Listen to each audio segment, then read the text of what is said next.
desperté en la oscuridad más absoluta que jamás había experimentado. Un frío que cortaba hasta los huesos, un olor químico penetrante y silencio.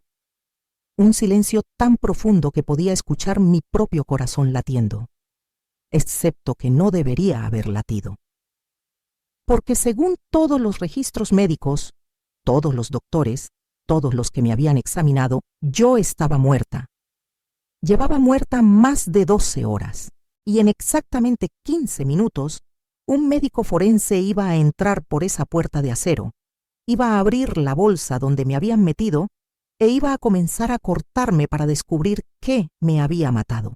Pero yo desperté, 15 minutos antes, dentro de esa bolsa, en esa plancha de acero frío, en la morgue del hospital regional, y lo que había experimentado durante esas 12 horas que estuve al otro lado, lo que vi, lo que me mostraron, lo que me advirtieron que debía compartir con el mundo, es algo que me perseguirá hasta el día en que realmente muera. Y esta vez, para siempre. Me llamo Karen. Tengo 63 años. Y hace 6 años experimenté algo que los médicos catalogaron como el caso más inexplicable en la historia del hospital. Una resurrección espontánea, un milagro médico, una anomalía que desafía toda lógica científica. Pero yo sé que no fue ninguna de esas cosas. Fue una segunda oportunidad que no merecía. Fue Dios dándome la oportunidad de advertir a otras mujeres, de salvar vidas, de romper el silencio que casi me mata, el silencio que me mantuvo prisionera durante 28 años. Pero para que entiendas por qué estaba en esa morgue, por qué me habían declarado muerta, por qué mi cuerpo estaba cubierto de moretones y heridas, necesito contarte mi historia. Una historia que me avergüenza, que me duele, pero que necesito compartir porque sé, con absoluta certeza, que hay mujeres escuchándome ahora mismo que están viviendo exactamente lo que yo viví, y necesitan saber que el silencio no es virtud, que aguantar no es fortaleza, que proteger la imagen de tu matrimonio mientras tu esposo te destruye no es lo que Dios quiere de ti. Conocí a Ricardo cuando tenía 23 años. Yo era joven, ingenua, llena de sueños sobre el matrimonio perfecto, la familia cristiana ideal. Él era 6 años mayor que yo. Trabajaba como contador. Iba a misa todos los domingos. Participaba activamente en la iglesia. Era amable, caballeroso, atento. Me cortejó durante 2 años. Nunca levantó la voz. Nunca mostró señales de temperamento. Nunca me hizo sentir insegura. Nos casamos en la iglesia de San Miguel. Fue una boda hermosa. Él lucía impecable en su traje. Yo me sentía como una princesa en mi vestido blanco. El sacerdote nos habló sobre el sacramento del matrimonio, sobre cómo el matrimonio es indisoluble, sobre cómo la esposa debe someterse a su esposo como la iglesia se somete a Cristo, sobre cómo debemos soportar las pruebas con paciencia y oración. No sabía que esas palabras se convertirían en las cadenas que me mantendrían atrapada durante casi 3 décadas. Los primeros 6 meses fueron normales, buenos incluso. Teníamos nuestros desacuerdos, como cualquier pareja, pero nada preocupante, nada que indicara lo que vendría. El primer golpe llegó en nuestro 7º mes de casados. Habíamos tenido una discusión sobre dinero. Yo quería comprar cortinas nuevas para la sala. Él dijo que era un gasto innecesario. La discusión escaló. Yo le dije que también era mi dinero, que yo también trabajaba. Y de repente, sin ninguna advertencia, su mano voló a través del aire y me golpeó la cara con tal fuerza que caí al suelo. El silencio que siguió fue ensordecedor. Él se quedó ahí parado, mirando su mano como si perteneciera a otra persona. Yo me quedé en el suelo, con la mejilla ardiendo, incapaz de procesar lo que acababa de pasar. Y entonces comenzó el ciclo. El ciclo que conocen todas las mujeres maltratadas. El ciclo que te atrapa y no te deja ir. Lloró. Se arrodilló frente a mí. Me pidió perdón 1000 veces. Me juró que nunca, nunca volvería a pasar, que no sabía qué le había pasado, que estaba bajo mucho estrés en el trabajo, que me amaba más que a nada en el mundo, que yo era lo más importante en su vida, que por favor lo perdonara, y yo lo perdoné. Porque eso es lo que hacen las buenas esposas cristianas, ¿verdad? Perdonan, son pacientes, son comprensivas, creen en la redención, en el cambio, en las segundas oportunidades. Excepto que no fue una segunda oportunidad. Fue el comienzo de una pesadilla que duraría 28 años. El segundo golpe llegó 3 semanas después, luego 2 semanas, luego 1 semana, y eventualmente no había patrón. Podía ser cualquier cosa. La comida muy salada, la comida muy sosa, llegar 10 minutos tarde a casa, gastar dinero en algo sin su permiso, mirar a otro hombre, no mirar lo suficiente a él, hablar demasiado, estar muy callada. No había forma de predecir qué lo provocaría, y eso era parte del terror. Aprendí a caminar sobre cáscaras de huevo, a medir cada palabra, a anticipar sus cambios de humor, a ser perfecta. Excepto que no importaba qué tan perfecta fuera, siempre había algo, siempre había una excusa para el puño, para la cachetada, para ser empujada contra la pared, para el jalón de cabello que me arrancaba mechones, para las patadas cuando estaba en el suelo. Y después de cada golpiza venía el arrepentimiento, las lágrimas, las promesas. Esta es la última vez, Karen. Te lo juro por Dios, nunca más. Y yo quería creerle, necesitaba creerle, porque la alternativa era admitir que me había casado con un monstruo y que estaba atrapada. Tuvimos 3 hijos, 2 niñas y un niño. Y durante mis embarazos los golpes no paraban. Si algo, empeoraban. Me golpeaba en lugares donde no se viera, en el estómago, en las costillas, en los muslos, lugares que la ropa cubriría. Eres tan fea embarazada, me decía, gorda y repugnante. Deberías agradecerme que todavía te quiero. Perdí 2 bebés por las golpizas. 2. Llegué al hospital sangrando con dolor insoportable y mentí. Mentí al doctor diciendo que me había caído por las escaleras, que había tenido un accidente, y Ricardo estaba ahí, tomándome la mano, luciendo como el esposo preocupado perfecto, respaldando mis mentiras. Mis hijos crecieron viendo esto, viendo a su padre golpear a su madre, y no importaba cuánto intentara protegerlos, esconder los moretones, fingir que todo estaba bien, ellos sabían. Los niños siempre saben. Mi hija mayor, cuando tenía 12 años, me preguntó, «Mami, ¿por qué no dejas a papá?» Y no supe qué responderle. ¿Cómo le explicas a una niña que te han programado para creer que el matrimonio es para siempre, que el divorcio es pecado, que debes soportar tu cruz con paciencia, que si eres mejor esposa, si oras más, si te esfuerzas más, las cosas mejorarán? Ricardo se convirtió en diácono de nuestra iglesia cuando teníamos 10 años de casados. Diácono, un líder espiritual, un hombre al que la comunidad respetaba, admiraba, un ejemplo de fe y devoción.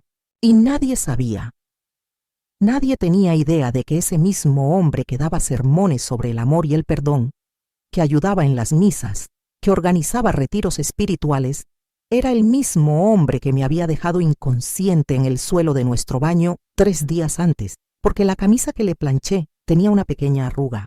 Yo también participaba en la iglesia. Era parte del grupo de mujeres.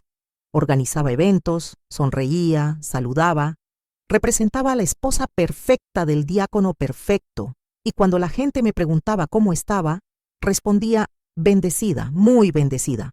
Llevaba manga larga en verano, maquillaje grueso para cubrir moretones, lentes de sol para esconder ojos hinchados. Inventaba excusas elaboradas. Soy muy torpe, me golpeé con la puerta del armario. Me caí en la ducha. Choqué contra la esquina de la mesa. Y la gente me creía. O quizás simplemente no querían ver la verdad porque era incómoda, porque significaba que tendrían que hacer algo al respecto. Una vez, solo una vez en 28 años, intenté pedir ayuda. Fue después de una golpiza particularmente brutal. Ricardo me había dejado con 3 costillas rotas, un ojo tan hinchado que no podía ver, y marcas de estrangulamiento en el cuello. Me fui a la iglesia temprano en la mañana. Busqué al padre Sebastián, nuestro párroco. Me arrodillé frente a él en el confesionario y le conté todo. ¿Y sabes qué me dijo? Hija, el matrimonio es una cruz que debemos cargar. Dios te ha puesto en este camino para santificarte a través del sufrimiento. Reza más. Sé mejor esposa. El cambio vendrá cuando tú cambies primero. Y recuerda, el divorcio es un pecado mortal. No querrás condenar tu alma por un momento de debilidad. Me dio 3 Padre Nuestros y 5 Ave Marías como penitencia. Y me dijo que fuera a ir a casa y me sometiera a mi esposo, como manda la Biblia. Salí de esa iglesia rota de una manera que ningún golpe jamás me había roto, porque había pedido ayuda al lugar que se suponía que debía protegerme. Y me habían mandado de regreso con mi abusador con una Biblia en una mano y una sentencia de muerte espiritual en la otra si me atrevía a escapar. Nunca volví a pedir ayuda. ¿Para qué? Si la iglesia que supuestamente representaba a Dios me decía que soportara, entonces eso debía ser lo que Dios quería, ¿verdad? Los años pasaron. Mis hijos crecieron y se fueron de casa lo más rápido que pudieron. No los culpo. Querían escapar del infierno que era nuestro hogar. Mi hija mayor se mudó a otra ciudad apenas cumplió 18. Mi hijo se fue a la universidad en otro estado. Mi hija menor se casó a los 19 con un hombre que apenas conocía, solo para poder salir de esa casa, y me quedé sola con Ricardo, sin hijos que proteger, sin excusas para aguantar, pero para entonces ya no sabía cómo ser otra cosa que no fuera la esposa golpeada. Era mi identidad, mi realidad, mi vida. El día que todo terminó, que cambió todo, que me llevó a esa morgue, fue un viernes, 13 de abril. Ricardo había estado bebiendo, algo que hacía ocasionalmente y que siempre resultaba en golpizas peores, mucho peores. Llegó a casa a las 11 de la noche, tambaleándose, con los ojos inyectados de sangre, y yo supe, en el momento en que crucé la puerta, que esta noche sería mala, muy mala. ¿Dónde está mi cena?, gruñó.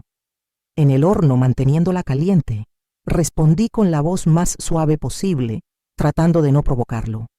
¿Cuánto tiempo ha estado ahí? Desde las 7, cuando dijiste que vendrías. Entonces estás seca, arruinada, como todo lo que tocas. Y comenzó. Primero los insultos, luego los gritos, luego me tiró el plato de comida a la cara. El plato caliente golpeó mi frente, la comida quemándome la piel. Instintivamente me agaché, cubriendo mi cara con las manos, y eso lo enfureció más. ¿Me estás evitando? ¿Crees que eres mejor que yo? El primer golpe me tiró al suelo. El segundo me dejó sin aire. Y luego perdí la cuenta. Puños, patadas. Mi cabeza golpeando el suelo de la cocina. Sangre en mi boca. Algo rompiéndose dentro de mí. El sonido de mis propias costillas crujiendo. Te voy a enseñar a respetarme, gritaba. Te voy a enseñar quién manda aquí. Y seguía, y no paraba. Y yo pensé, esta vez no voy a sobrevivir, esta vez me va a matar. Y tenía razón. Lo último que recuerdo es su pie conectando con mi cabeza. El dolor explosivo, y luego, nada. Oscuridad, silencio, el fin. No sé cuánto tiempo pasó antes de que recuperara algo de conciencia. No conciencia completa. Más bien, una vaga sensación de existir. Podía escuchar a Ricardo, sonaba pánico. Karen, no hagas esto, despierta, despierta. Sentí que me sacudía, que me daba palmadas en la cara, que intentaba hacerme reaccionar, pero yo no podía moverme, no podía responder, no podía abrir los ojos. ¡Mierda! Su voz se alejaba. Escuché sus pasos. Lo escuché vomitar, lo escuché llorar. Y luego escuché algo que me heló la sangre, incluso en ese estado entre la vida y la muerte. Nadie puede saber. Nadie puede saber que fui yo. Sentí que me envolvía en algo, una sábana. Sentí que me cargaba. El movimiento me causaba un dolor tan agudo que incluso en mi estado casi muerto lo sentía. Sentí el aire frío de la noche en mi rostro, el asiento del carro debajo de mí, el motor encendiendo, el movimiento del auto. No sé cuánto tiempo manejó, pero eventualmente el auto se detuvo. Me cargó de nuevo. Caminó y luego me dejó caer. Sentí pasto mojado debajo de mí, escombros, basura. Me había tirado como basura. Lo siento, lo escuché susurrar. Lo siento mucho, pero no puedo ir a prisión, no puedo. Pensarán que fue un asalto, que alguien más lo hizo. Lo siento, Karen, lo siento. Y se fue. Escuché sus pasos alejándose, el auto arrancando, el sonido desvaneciéndose en la distancia. Y me quedé ahí, sola, muriendo, en un terreno baldío en las afueras de la ciudad, tirada como basura porque eso es lo que mi esposo pensaba que era. No sé cuánto tiempo pasó. Horas quizás. El frío aumentó, el dolor disminuyó, no porque me estuviera sintiendo mejor, sino porque me estaba muriendo. Mi cuerpo se estaba apagando, órgano por órgano, sistema por sistema, y entonces simplemente dejé de sentir, dejé de escuchar, dejé de existir. Morí, ahí, en ese basurero, sola, abandonada por el hombre que juró amarme y protegerme. Morí. Lo siguiente que supe es que estaba en otro lugar. Y este lugar no era tierra, no era familiar, no era nada que hubiera experimentado antes. Antes de contarte sobre ese lugar, sobre lo que vi, sobre la advertencia que me dieron, necesito pedirte algo importante. Si esta historia te está impactando, si conoces a alguien en una situación similar, o si tú misma estás viviendo en abuso, te pido que apoyes este canal. Suscribiéndote permites que testimonios como el mío lleguen a las mujeres que necesitan escuchar que el silencio no es la respuesta, que aguantar no es lo que Dios quiere, que hay esperanza y hay escape. Tu suscripción puede literalmente salvar vidas. Dale al botón de suscribirse si aún no lo has hecho. Ahora sí, déjame contarte lo que experimenté al otro lado.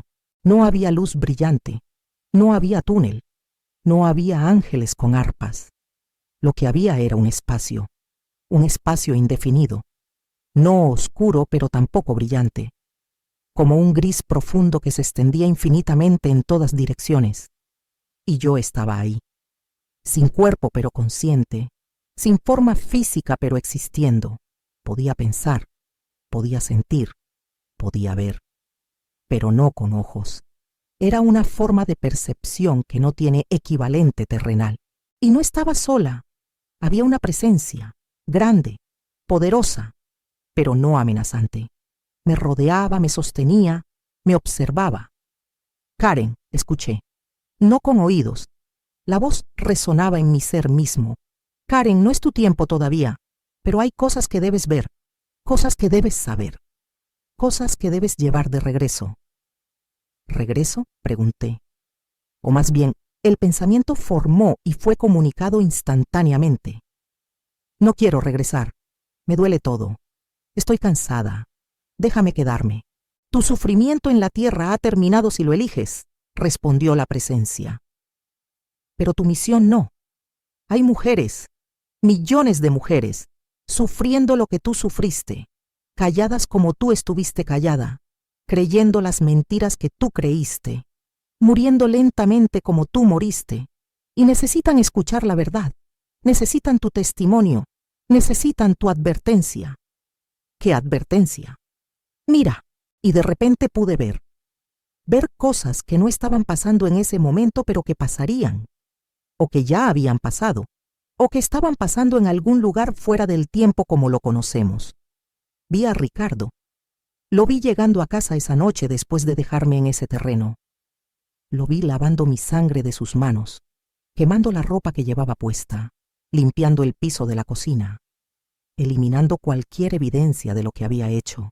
Lo vi reportándome como desaparecida al día siguiente. Lo vi llorando frente a los policías, actuando como el esposo preocupado. Lo vi llamando a nuestros hijos, a mi hermana, a la iglesia, diciendo que yo había salido a caminar la noche anterior y nunca regresé, que estaba muy preocupado, que por favor la buscaran. Y luego vi lo que vendría. Vi el momento en que un hombre sin hogar llamado Tomás me encontraría a las 6 de la mañana. Vi cómo llamaría a la policía, cómo llegarían, cómo revisarían mi pulso y no encontrarían nada, cómo me declararían muerta en la escena, cómo mi cuerpo sería llevado en ambulancia al hospital, al depósito de cadáveres, a la morgue. Vi a Ricardo siendo notificado. Vi su actuación perfecta, el llanto, el colapso, el dolor del esposo devastado, y vi cómo la gente lo consolaba, cómo le decían que era un hombre tan bueno, que yo tuve suerte de tenerlo, que era injusto que le pasara esto a alguien tan devoto. Vi todo esto y sentí una rabia que no sabía que era posible sentir. ¿Y va a salirse con la suya?, pregunté. ¿Va a fingir que fue un asalto y basta quedar libre? Observa más, dijo la presencia, y vi más adelante. Vi a un detective llamado Ramírez que no se creería la historia, que notaría inconsistencias, que investigaría a Ricardo, que encontraría mis diarios escondidos en el ático, donde durante años había documentado cada golpiza con fechas y detalles, que hablaría con mis hijos que finalmente tendrían el valor de decir la verdad, que construiría un caso, que arrestaría a Ricardo 3 meses después de mi muerte. Vi el juicio, vi a Ricardo siendo condenado, vi la sentencia, 25 años a cadena perpetua. Vi su vida en prisión, el hombre poderoso y respetado convertido en prisionero, ridiculizado, despreciado, golpeado por otros prisioneros que odian a los abusadores de mujeres. Justicia terrenal, dijo la presencia. Recibirá justicia terrenal, pero hay otra justicia, una justicia eterna. Y entonces me mostraron algo que me aterrorizó. Me mostraron el destino eterno de los abusadores, de los hombres que golpean a sus esposas, que maltratan a sus hijos, que usan su poder para destruir a los más débiles. Vi un lugar de tormento. No era fuego literal necesariamente, era peor, era experimentar por toda la eternidad cada gramo de dolor que habían causado, era sentir cada golpe que habían dado, cada lágrima que habían provocado, cada momento de terror que habían infligido, multiplicado por 1000, por 1.000.000, por siempre. Vi a Ricardo ahí, no ahora. Pero lo que vendría si moría sin arrepentirse verdaderamente. Lo vi experimentando cada golpe que me dio durante 28 años, cada uno, una y otra vez, sintiendo exactamente lo que yo sentí. El dolor, el miedo, la humillación, la desesperanza, pero sin fin, sin escape, sin muerte que lo liberara. Esto es justicia divina, dijo la presencia. Esto es lo que le espera si no se arrepiente genuinamente, si no busca perdón real, si no cambia de verdad. La muerte no es el final, es el comienzo de las consecuencias eternas de nuestras acciones. Bien, dije, y lo decía en serio, se lo merece sufrir por lo que me hizo. Sí, concordó la presencia, merece justicia, pero Karen, hay algo más que debes ver, algo sobre ti misma. Y entonces me mostraron mi propia vida, pero desde una perspectiva que nunca había considerado. Me mostraron cada vez que tuve oportunidad de irme y no lo hice. Cada vez que alguien me ofreció ayuda y la rechacé. Cada vez que mentí para protegerlo.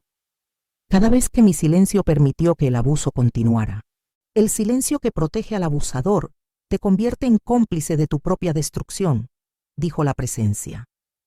Dios nunca te pidió que aguantaras abuso. Nunca te pidió que protegieras a un hombre violento. Nunca te pidió que sacrificaras tu vida en el altar del matrimonio eterno. Los seres humanos distorsionaron su palabra para controlar a las mujeres, para mantenerlas sometidas, para permitir que los abusadores continúen su terror bajo el manto de la autoridad del esposo. Pero el sacerdote dijo: «El sacerdote estaba equivocado», me interrumpió la presencia con firmeza.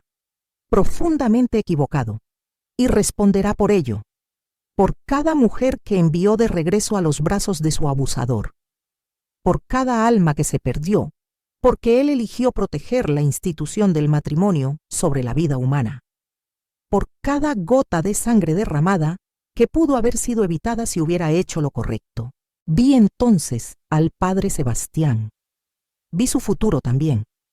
Vi el peso de la culpa que cargaría cuando descubriera que yo había muerto a manos del hombre al que me envió de regreso. Vi las otras mujeres a las que había aconsejado igual, 3 de ellas que también morirían, y vi el juicio que enfrentaría por haber sido un pastor que no protegió a sus ovejas. Entonces, ¿qué debía haber hecho?, pregunté, sintiendo rabia y confusión y culpa mezclándose en mí. «Debiste irte», dijo la presencia con una ternura que me rompió. «La primera vez que te golpeó. Debiste irte, y si no pudiste entonces, debiste irte la 10ª vez, o la 100ª, o la 1000ª. Nunca era tarde para salvarte. Nunca era tarde para elegir la vida. Dios te dio libre albedrío. Te dio instintos de supervivencia. Te dio señales claras de peligro. Y esperaba que usaras esos dones para protegerte. Pero el matrimonio es sagrado. El matrimonio es sagrado cuando ambas partes honran el pacto», me interrumpió de nuevo. «Ricardo rompió ese pacto la primera vez que levantó su mano contra ti. La primera vez que te convirtió en su víctima en vez de su compañera. Dios no te pedía que honraras un pacto ya roto. Te pedía que valoraras tu vida, porque tu vida es sagrada también». Las lágrimas corrían por mi rostro, excepto que no tenía rostro. No tenía lágrimas físicas, pero mi alma lloraba de una forma que el cuerpo nunca podría. «Entonces morí por nada», susurré. «Sufrí por nada. Aguanté 28 años por nada». «No», dijo la presencia con firmeza. «No fue por nada, porque vas a regresar, y vas a usar tu historia para salvar a otras. Vas a romper el silencio. Vas a decirles a las mujeres la verdad que nadie más les dirá. Vas a ser la voz que yo nunca fui para ti en ese confesionario. Vas a ser la advertencia que necesitas ser». «¿Cómo?», pregunté. «¿Cómo voy a regresar? Estoy muerta. Tu cuerpo está en la morgue, en una bolsa, en una plancha de acero, programado para autopsia a las 9 de la mañana. Son las 8:40. En 15 minutos, el doctor Méndez entrará a esa sala para comenzar el procedimiento. Pero tú despertarás primero, 15 minutos antes, y cuando despiertes, recordarás todo esto, todo lo que te mostré, todo lo que te dije, y sabrás exactamente qué hacer». ¿Y qué es? Vivir.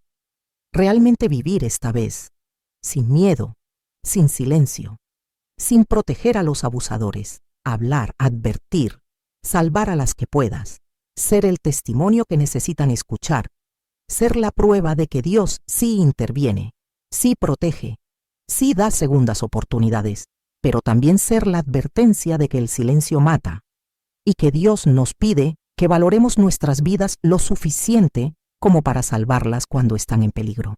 Y entonces sentí el jalón, como si una cuerda invisible estuviera atada a mi centro y alguien la estuviera tirando con fuerza increíble. Empecé a alejarme de ese lugar gris, de esa presencia, de todo lo que había visto. «Espera», grité. «No estoy lista, no sé cómo hacer esto». «Estarás lista», fue lo último que escuché. «Y nunca estarás sola. Yo estaré contigo, siempre». Y entonces oscuridad. Oscuridad completa. Y frío. Un frío tan profundo que dolía en lugares que ni siquiera sabía que podían doler. Y silencio. Y el olor químico penetrante de formaldehído. Y me di cuenta, estaba en la bolsa de cadáveres, en la morgue. Intenté moverme, pero mis músculos no respondían. Intenté gritar, pero mi garganta estaba cerrada. Intenté respirar, pero mis pulmones parecían llenos de cemento. Pánico. Pánico absoluto. Estaba coatrapada en una bolsa de cadáveres, incapaz de moverme, incapaz de hacer sonido, incapaz de respirar adecuadamente. Y entonces escuché algo. Pasos. Alguien entrando a la sala. Una voz. Caso número 23. Karen Rodríguez, 57 años, encontrada en terreno baldío. Causa aparente de muerte. Trauma múltiple por agresión. Comenzando examen externo a las. El sonido de un cierre abriéndose. Luz. Luz brillante golpeando mis ojos cerrados. Aire frío en mi rostro. 8:45. Y entonces, con cada gramo de fuerza que pude reunir, abrí mis ojos. El grito del doctor Méndez probablemente se escuchó en todo el hospital. ¡Dios mío! ¡Está viva! ¡Está viva! Me miró con horror absoluto. Yo lo miraba de vuelta, incapaz de hablar, incapaz de moverme mucho, pero definitivamente viva, definitivamente consciente. Retrocedió tan rápido que se tropezó con su propia bata y cayó al suelo. Se arrastró hacia atrás, todavía gritando, «¡Enfermera! ¡Doctor Salazar! ¡Alguien venga!». Traté de sentarme, pero mi cuerpo no respondía bien. Logré mover mi mano, mover mi cabeza, hacer un sonido que era más un graznido que una palabra. La sala se llenó de gente en segundos, enfermeras, doctores, todos gritando, todos en pánico, todos tratando de procesar lo imposible. Una mujer que había estado muerta por más de 12 horas, que había estado en refrigeración, que estaba programada para autopsia, estaba despierta, viva, mirándolos. Me sacaron de esa plancha, me pusieron en una camilla, me conectaron a monitores. Y todos los monitores mostraban lo mismo, signos vitales, corazón latiendo, pulmones respirando, actividad cerebral. Vida. Esto es imposible, seguía repitiendo el doctor Méndez. Es médicamente imposible. Estuvo sin signos vitales por más de 12 horas. 12 horas. El daño cerebral debería ser masivo. Debería estar en estado vegetativo en el mejor de los casos. Esto no puede estar pasando. Pero estaba pasando. Porque Dios decidió que tenía una misión. Y esa misión requería que estuviera viva. Pasé 3 semanas en el hospital. Me hicieron cada prueba imaginable. Escáneres cerebrales, resonancias magnéticas, electrocardiogramas, análisis de sangre. Todo. Buscando explicaciones, buscando daño, buscando alguna razón lógica de por qué seguía viva y funcionando. No encontraron nada, nada. Excepto moretones en proceso de sanación y algunas costillas fisuradas. Pero nada de daño cerebral. Nada de falla de órganos, nada que explicara cómo había sobrevivido 12 horas sin signos vitales. Los medios se volvieron locos. Milagro en el hospital regional, decían los titulares. Mujer resucita minutos antes de autopsia. Caso médico inexplicable desafía la ciencia. Pero lo que más importaba no era la atención mediática. Era lo que pasó con Ricardo. El detective Ramírez, el mismo que había visto en mi visión, vino a verme al hospital. Se sentó junto a mi cama con una grabadora y me pidió que le contara todo. Y lo hice. Le conté sobre los 28 años de abuso, sobre la golpiza final, sobre cómo Ricardo me dejó en ese terreno pensando que estaba muerta, sobre los diarios escondidos en el ático que documentaban todo. Sus ojos se llenaron de lágrimas mientras yo hablaba. Y cuando terminé, me dijo, «Señora Rodríguez, le prometo que su esposo enfrentará justicia por cada golpe, por cada mentira, por cada segundo de terror que le causó. Le prometo». Y cumplió su promesa. Ricardo fue arrestado 2 días después. Los diarios fueron encontrados exactamente donde dije que estarían. Mis hijos, finalmente libres para hablar, testificaron. Vecinos que habían escuchado gritos durante años pero nunca dijeron nada, finalmente hablaron. El caso era sólido, irrefutable. El juicio duró 6 semanas. Ricardo contrató al mejor abogado que pudo pagar. Intentaron pintar como que yo era mentirosa, que me había autoinfligido las heridas, que estaba loca, que mi resurrección probaba que había algo mal con mi cerebro, pero la evidencia era demasiada. Los diarios, las fotografías de moretones que había guardado secretamente durante años, los testimonios de mis hijos, los registros médicos de todas las veces que fui al hospital con accidentes. Todo pintaba el mismo cuadro: un hombre violento que torturó a su esposa durante casi 3 décadas. El veredicto: culpable de intento de asesinato. Sentencia: 25 años a cadena perpetua sin posibilidad de libertad condicional. Cuando leyeron la sentencia, Ricardo me miró, y por primera vez en 28 años vi miedo real en sus ojos. Miedo de lo que vendría. Miedo de la prisión. Miedo de enfrentar finalmente las consecuencias de sus acciones. Y si soy honesta, sentí satisfacción. Satisfacción de que finalmente había justicia. Pero también sentí tristeza. Tristeza por los años perdidos. Por la mujer que pude haber sido si no hubiera estado atrapada en ese infierno. Por mis hijos que crecieron traumatizados. Por todo lo que el abuso había destruido. Hoy, 6 años después, vivo de forma muy diferente. Visto ropa humilde porque renuncié a las apariencias. Durante 28 años viví para mantener la imagen perfecta, la esposa perfecta, la familia perfecta. Todo era apariencia. Ahora visto sencillo, porque ya no me importa lo que la gente piense. Lo que importa es la verdad. Me dedico completamente a mi misión: advertir a mujeres maltratadas. Voy a refugios, voy a iglesias, voy a escuelas, voy a cualquier lugar que me invite y cuento mi historia. Les digo la verdad que nadie más les dirá. Les digo que Dios nunca les pide que soporten abuso, que el silencio no es virtud, que proteger a tu abusador no te hace noble, te hace cómplice de tu propia destrucción, que el matrimonio es sagrado, sí, pero no cuando uno de los cónyuges lo convierte en un campo de tortura, que tienen permiso de Dios para irse, para salvarse, para elegir la vida. He visto a cientos de mujeres tomar la decisión de irse después de escuchar mi testimonio. Mujeres que habían aguantado 10, 15, 20 años, finalmente encontrando el valor de escapar. Y cada vez que una me dice, tu historia me salvó la vida, lloro de gratitud. Porque significa que mi sufrimiento no fue en vano, que mi muerte y resurrección tuvieron propósito. También trabajo con iglesias para educarlas, para confrontarlas sobre cómo manejan el abuso doméstico, para decirles que enviar a una mujer maltratada de regreso con su abusador no es consejo pastoral, es complicidad en violencia. Algunas iglesias escuchan, otras no, pero sigo intentando, porque si puedo cambiar aunque sea una política de una iglesia, si puedo salvar aunque sea una vida, vale la pena. Mis hijos y yo hemos trabajado en nuestra relación. No es fácil. El trauma que vivieron es profundo, pero están en terapia. Yo estoy en terapia. Y lentamente estamos sanando. Estamos reconstruyendo lo que el abuso destruyó.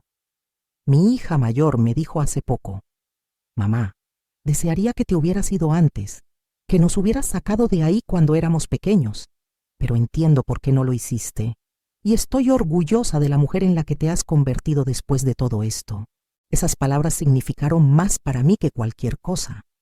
Si estás escuchando esto y estás en una relación abusiva, escúchame bien. Escúchame como si tu vida dependiera de ello, porque probablemente dependa. Vete, no mañana, no cuando estés lista, no cuando tengas suficiente dinero, no cuando los niños crezcan. Vete ahora, hoy, esta noche si es posible. Llama a la línea de ayuda de violencia doméstica. Ve a un refugio. Ve a casa de un familiar, ve a la policía, ve a cualquier lugar excepto quedarte ahí. Tu vida vale más que tu matrimonio. Tu seguridad vale más que la imagen de familia perfecta. Tus hijos necesitan una madre viva más de lo que necesitan un padre que dice amarlos, pero abusa de su mamá. Y si alguien, cualquier persona, sea sacerdote, pastor, familiar, amigo, te dice que aguantes, que ores más, que seas mejor esposa, que el matrimonio es para siempre, míralos a los ojos y diles que están equivocados, profundamente, peligrosamente equivocados. Dios no te pide que seas mártir en un matrimonio violento, te pide que valores la vida que Él te dio lo suficiente como para protegerla. Y a las iglesias que están escuchando, tengan mucho cuidado con el consejo que dan. Cada vez que envían a una mujer maltratada de regreso con su abusador, están potencialmente firmando su sentencia de muerte y responderán por eso, ante Dios, ante su conciencia, ante la sangre que se derrame por su mal consejo. Antes de terminar, necesito que hagas 3 cosas por mí. Primero, si este testimonio te impactó, déjalo en los comentarios. Dime desde qué país me escuchas, o comparte si estás en una situación similar y necesitas ayuda. O simplemente di, gracias Karen, si crees que este mensaje necesitaba ser escuchado. Tu comentario me da fuerzas para seguir compartiendo y puede darle fuerzas a otra mujer que lo lea y se sienta menos sola. Segundo, suscríbete a este canal si aún no lo has hecho. Este canal existe para compartir testimonios que salvan vidas, que exponen verdades incómodas, que desafían narrativas peligrosas. Tu suscripción permite que más mujeres escuchen, que más vidas sean salvadas, que más testimonios lleguen a quienes los necesitan. Tercero, comparte este video, especialmente si conoces a alguien en una relación abusiva o si conoces a un líder religioso que necesita escuchar esta perspectiva, o si simplemente crees que este mensaje necesita llegar a más personas. Compártelo, porque nunca sabes quién lo verá y decidirá salvarse por lo que escuchó. Y si eres tú, si eres la mujer que está siendo maltratada, golpeada, destruida por alguien que dice amarte, escúchame una última vez. Eres valiosa. Tu vida importa. Mereces seguridad. Mereces paz. Mereces amor real, no violencia disfrazada de amor. Vete, por favor, vete. Antes de que sea demasiado tarde. Antes de que él vaya demasiado lejos. Antes de que termines como yo casi terminé, en una morgue, 15 minutos antes de ser cortada en una autopsia. Dios me dio una segunda oportunidad. Desperté cuando no debería haber despertado. Sobreviví cuando no debería haber sobrevivido, para poder advertirte, para poder decirte que el silencio mata, y que tu vida vale más que cualquier matrimonio, cualquier apariencia, cualquier tradición religiosa que te digan que debes mantener. Soy Karen. Morí por 28 años en un matrimonio abusivo. Morí literalmente en un basurero donde mi esposo me tiró. Y desperté en una morgue 15 minutos antes de mi autopsia. Regresé con un mensaje del más allá. Dios te ama demasiado como para pedirte que mueras en un matrimonio violento. Vete. Sálvate. Vive. Tu vida es sagrada. Protégela. Ahora, que Dios te bendiga, que Dios te dé el valor que necesitas y que Dios te guíe hacia la libertad que mereces. El tiempo de silencio terminó. Es tiempo de vivir.